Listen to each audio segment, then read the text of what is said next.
আমিন হাওলাদার, যুবদলের সভাপতি, খুলনা থেকে আসছি। আমরা আজকে 17 বছর পরে আমাদের ভারপ্রাপ্ত চেয়ারম্যান জনাব তারেক রহমান এই স্বদেশ প্রত্যাবর্তন আজকে আসছে। আমাদের বাংলাদেশের ইতিহাস, এত কোটি কোটি মানুষ আজকে উজ্জীবিত।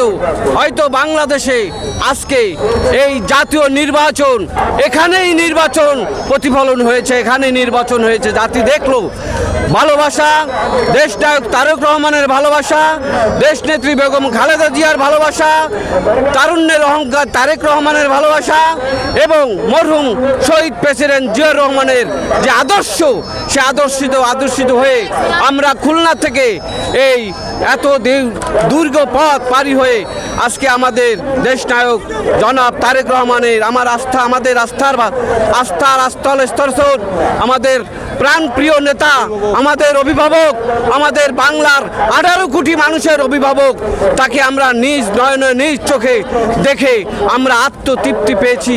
আমরা স্বার্থ, আমাদের জেল, আমাদের মামলা, আমাদের হামলা, আমাদের নির্যাতন আজকে আমাদের স্বার্থ হয়েছে।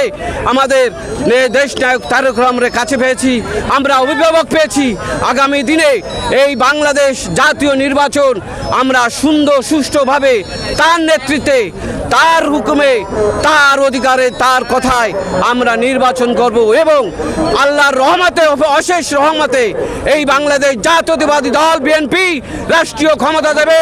দেশনায়ক তারেক রহমান বাংলাদেশের রাষ্ট্রের প্রধান হবে, দেশনায়ক রাষ্ট্রের প্রধান হবে, দেশনায়ক তারেক রহমান রাষ্ট্রের প্রধানমন্ত্রী হবে।